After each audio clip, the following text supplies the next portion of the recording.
Hello, and welcome to another episode of Intune.training, the place to learn how to use Microsoft Intune. The Steve and Adam Show with Steve and Adam. Steve, So, Adam. other way. No, What's up, buddy? not much, not much. We're up to what, hour 7? Something like that. Yeah, pretty chugging along. Yeah. Yeah, you should. When Steve shares the screen, you can see what time it is and see how and date and follow along. Great. All right, so Cool. moving on with Intune Yes. reboot, Intune training reboot, we are moving into how to provision Android corporate owned, corporate managed something or other, 8,000 words to describe the scenario for Android devices. So we're going to do that Yes. one today. Yeah. Yeah. There are too many flavors of it. It doesn't make any sense to me. None of it is easy. Yep. Hopefully Steve's going to help simplify it. Of all the things that we're going to do, Android is the furthest from anything I've messed with at this point. I've definitely started dabbling in the iOS world, but still nothing on the Android side. So I'm just going to sit here and happily ask dumb questions probably as we go. Yes. All right, Indeed. Steve, let's kick it off and get to it, brother. Let's share the screen. So, welcome. And obviously what we're here to talk about is the Android registration. So we're going to go here. We're going to start off very simply. We're going to and you should probably watch the previous video on setting up your Google Play connection to Intune. Yep. The managed Play Store. Yet. Yep. Yeah. We will wait for you to come back. So it's only like 3 minutes. It's pretty quick. 10, but it's all pretty good. Although you could skip through pretty quick. Half of his intro. Yeah. Cool. So we've now gone to our devices and we're going to select Android here. We're going to select this. Well, actually, let's start off on this page here. Here's all the different options for registering Android devices and different support models. It's a lot, isn't it? I'm already tired of it. Oh, okay. Yep. So the model that we're going to use is that fully managed scenario. So what we're going to do is we're going to go across here to Android enrollment, and you'll see we have the full list of all the different enrollment profiles and options and scenarios. But the scenario that we're going to look through today is that corporate-owned, fully managed user device. Okay, so stand by right there. Now, yes, remember those words on the screen. Now click back on Overview. Where's the one that says those same words? Fully managed, my dude, fully managed. Where's the corporate owned part? Like we can put corporate owned on the work profile, but not corporate owned. There's two different work profiles, so we'll. I'm just saying, they don't make it easy. They just don't make it easy to understand all of this. It's. I do get the point you're trying to belabor, and I somewhat agree. So what I'm going to say, though, is while we're going to be sitting here and talking about corporate-owned, fully managed user devices, because this is marrying up with all of the other device management platforms that we're using for registration in this phase of the series, we will be talking about work profiles at a later date. And if you are managing Android devices and you're not using work profiles, the question has to be asked, why? Because it is so much better. But that's not what we're here to talk about today. Wait. So you're saying that instead of fully managed user device, we're going to do that work profile is better. Yes. But we're going to start with the less good one. Correct. Okay. Because that makes as much sense as the naming conventions. Carry on. So the reason is think of it this way. When we did Android, when we did the iPhone and iOS and macOS, we did fully registered devices. This is that same model. The zero trust is technically what we're looking at there, but we don't have the processes and facilities to be able to set that up. The next closest to what we're going to be using is that corporate owned, fully managed. This is where we go in there. We're going to be fully managing the device, but it is available to the user so they can go and do stuff.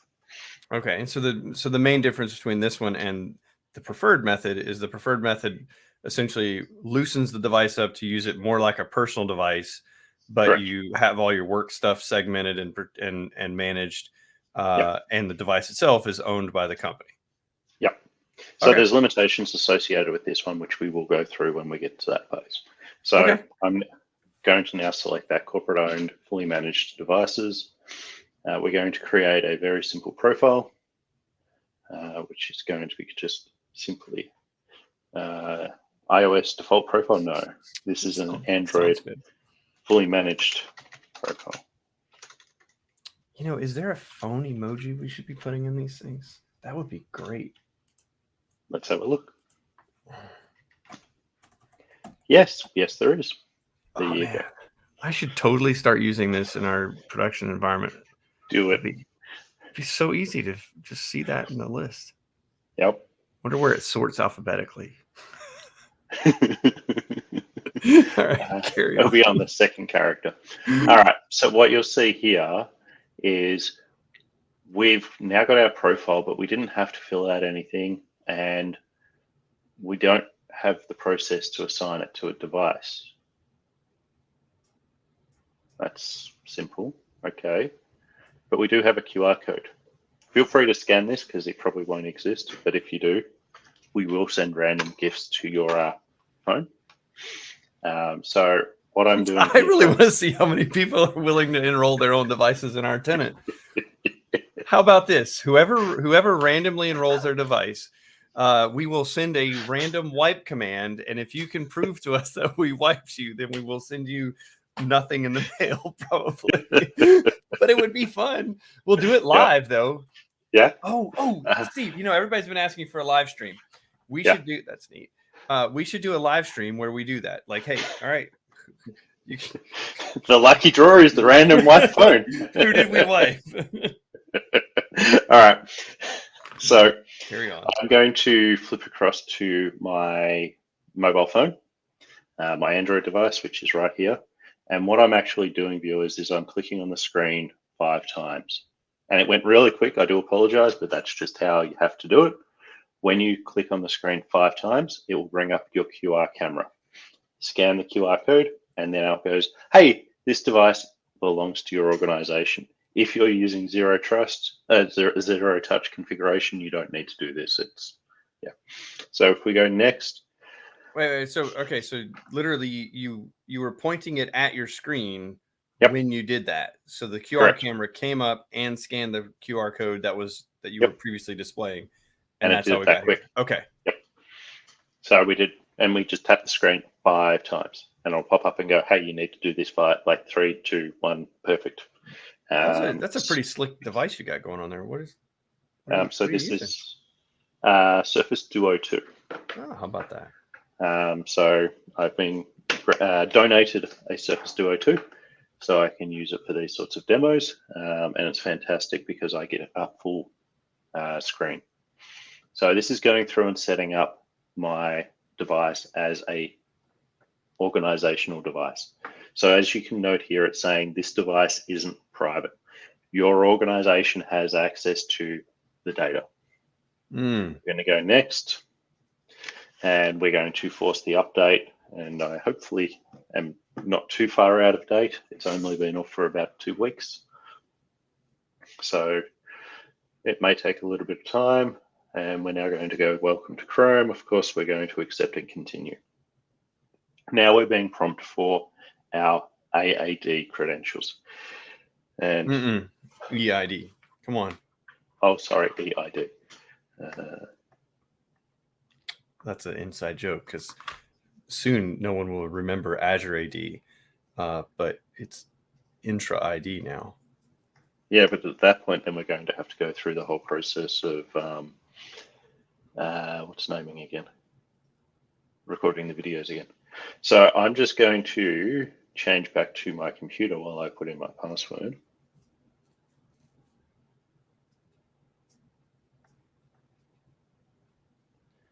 And we're going to pop it up.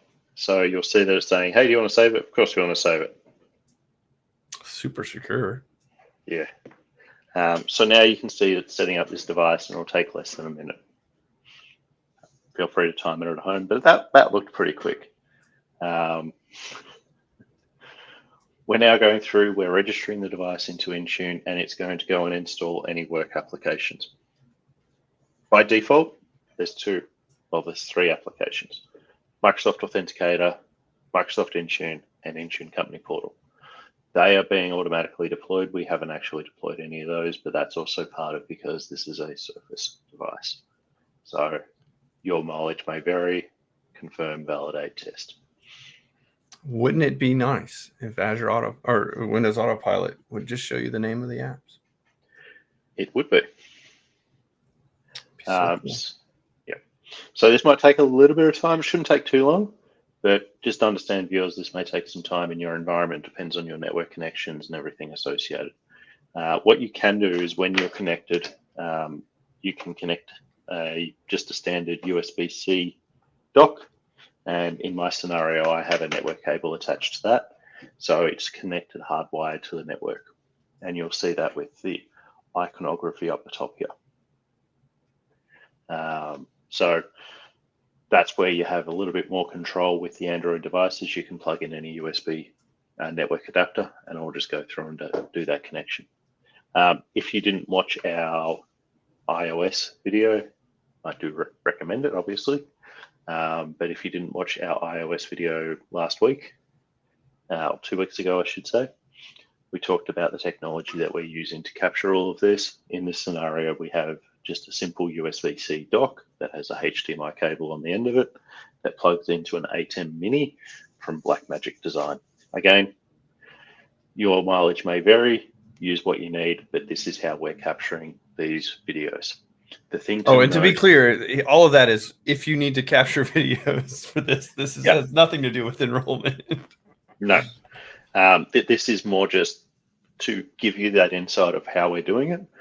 One thing to note is if you're using a Google Pixel device, they don't work natively with a USB-C HDMI cable from Pixel 4 onwards. So what that means is you either need to have a DisplayLink dock or you need to use a Samsung device or a third-party device like we are here with the Microsoft Surface.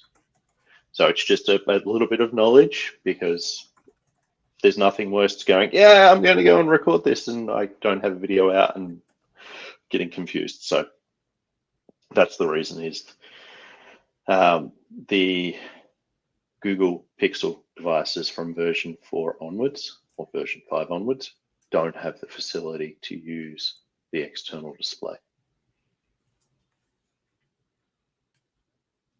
Make sense? Yeah. And if you're using a Samsung device, it'll pop up with ducks, which is if you're from the Microsoft world and remember our beloved Windows mobile phones, you could use Continuum. The Samsung duck solution is much the same.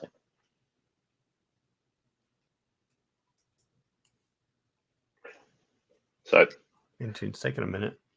Yeah. We should just pause for a moment. Yeah. We'll see you in a minute, folks. It'll literally not take any time for you. For us. Yeah. For us, it'll be sitting here and doing stuff. And oh, hey, we're back, folks. Yay! It works. Well, these chips are really good. Hang on.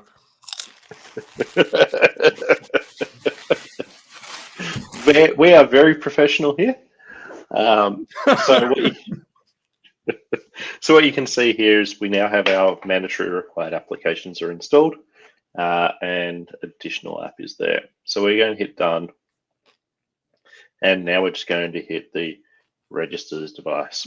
And we're going to sign into Intune, and it's going to go through all of the processes that are required to sign in. Again, I'm going to just quickly hide my screen. Just bear with me. And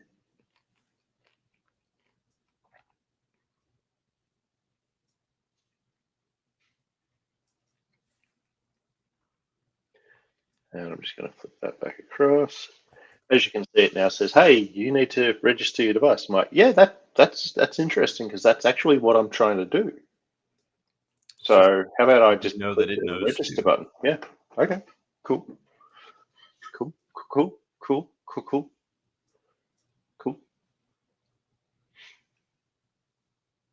And this will just do spinning disk, and now we're going to sign in, and we're all going to be happy, and it's going to boot up and registering your device, and we're going to go next.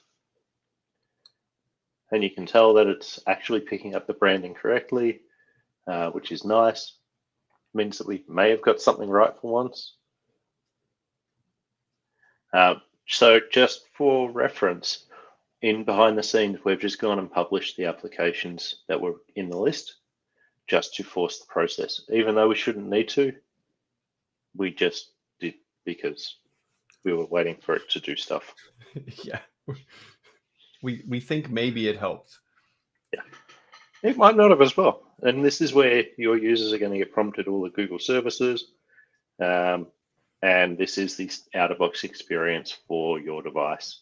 So obviously with the Duo, we have a whole heap of extra out-of-box experience windows, and we're just going to hit let's go. And it's going to boot up, and we now have our device all set up. And there's a whole heap of apps that aren't installed by default. And that's why you're seeing them as those Android with the little down arrow. Let's hit that and let's see what it actually does. Hey, look, I don't have the ability to install apps because my administrator hasn't made it available to me. And that's why I'm seeing those messages. So this is the pitfall of using the fully managed user device in Android. Is you as an IT admin still need to deploy and manage all of the applications that are coming down to the device, including the inbox applications. So if I go here, wow. So even basically all the apps that the Android normally would pre-install, auto-install your on the vendors device, auto-installed, yeah. Then you would still be responsible for pushing and managing all of those from Android. Correct. Or from Intune, sorry. Yeah, wow. That's correct. Yep.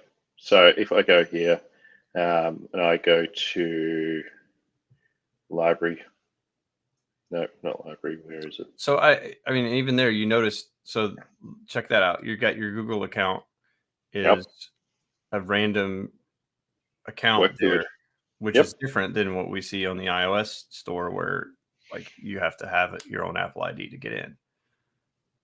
That's correct. It's kind of neat. So yeah, this is a fully managed store. I've got the 3 applications that have been deployed to my device, but that's it.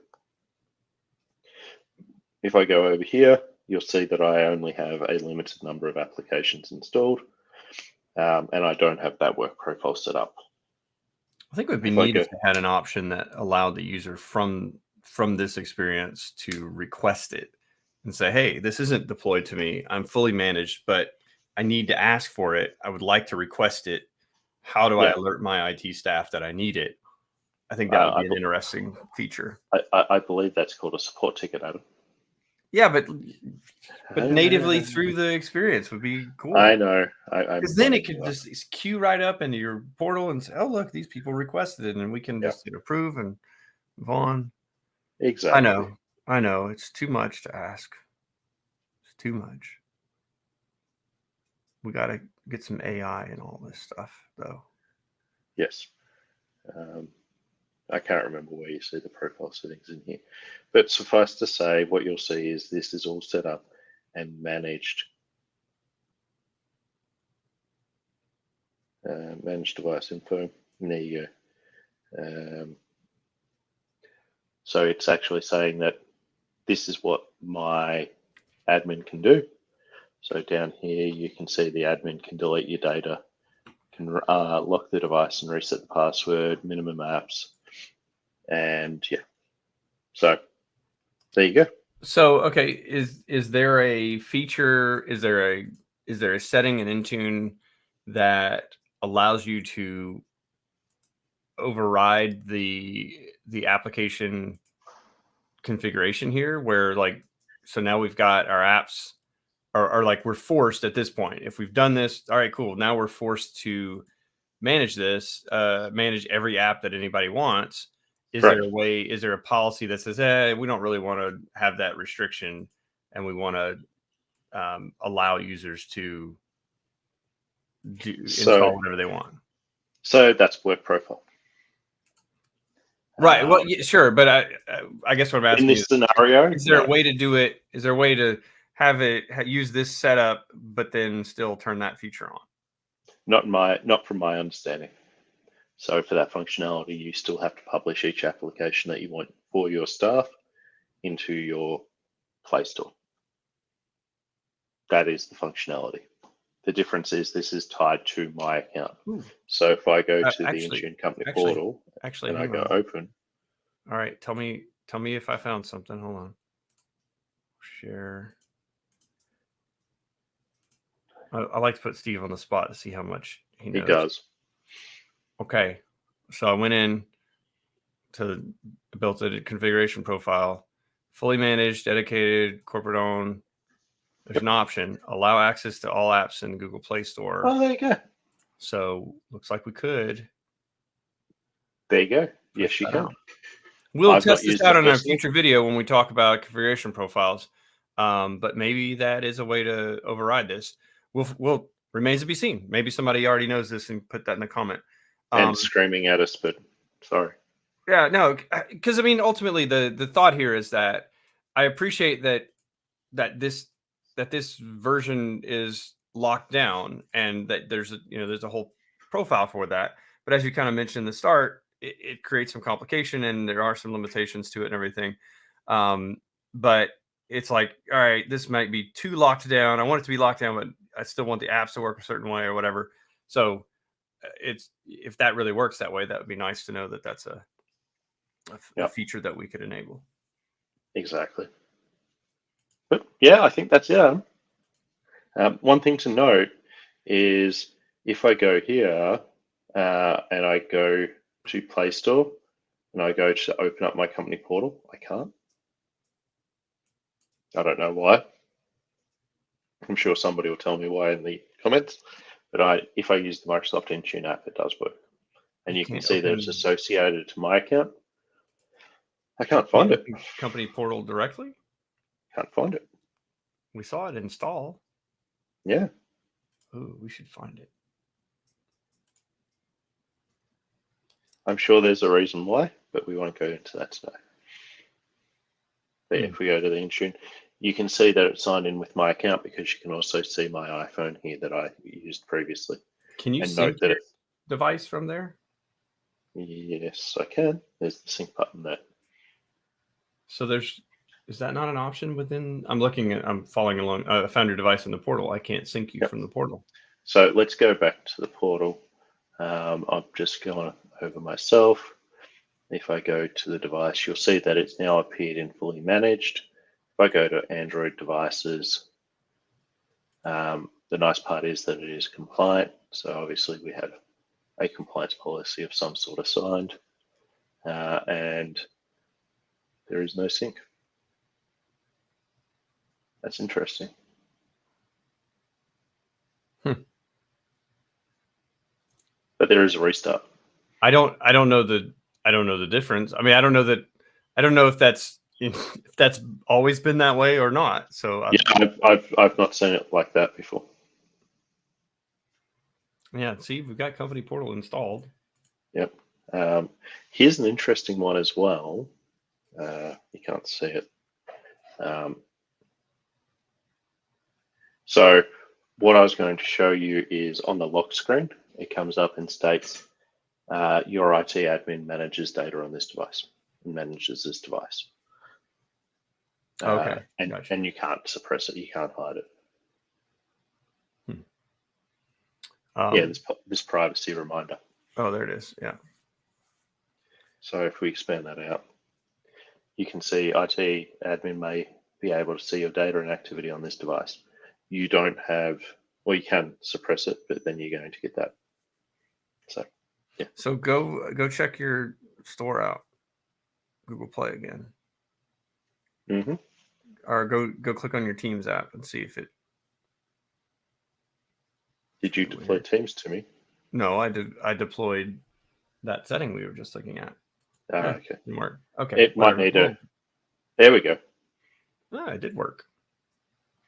So if I go Spotify, now I can install that. So yes, you can loosen it up. Cool. Yep. Well, we'll There you go. investigate that in further videos. But yeah, I'm And curious on the differences on these. with that setting deployed, when we go through that out-of-box experience, it should then force all of those apps to update and install. Yeah, the ones, including the ones that potentially that we didn't have pushed. Yep. Maybe. Correct. Don't you hate it when we end up with more questions at the end of these? We don't have that many more questions. It just means that we don't have all the answers to all the things. Exactly. So what I've done here is I've gone to my apps and I'm just forcing it to be updated. And you can see that I'm now allowed to do that. Previously, I didn't have that functionality. Very cool. Okay, so we've enrolled in Android device. This first one of the Android enrollment. So at the end of this one, we will have gone through the enrollments for iOS, macOS, and Android. Next up will be doing the Windows enrollment, and then as Steve has mentioned, we will circle back on the additional enrollment types. Needless to say, they're very similar in nature. So if you've followed this one, you can probably follow those the other one for the other types. But stick around; we will go into more detail on those. Let us know in the comments if you know what your interests are on these in these areas. Definitely. If they've got stuff you need us to help answer, we'll Google along with you. Yeah, and to note, and I want to stress this, we've been very intentionally just talking about device registration on these early videos. We're not talking about setting up any configuration, no encryption, no any security associated, because we're wanting to sit there and basically build out each scenario and then talk to this is how we're layering it up and making it more secure. So when we get to drive encryption, we're going to talk across all of the different platforms that support it and what they don't support and everything associated, because that's intentional. We want to make sure that all platforms feel first-class citizens. There you go. All right. Well, folks, that's it for now. Thank you very much for sticking with us, and we will catch you on the next one. Thank you.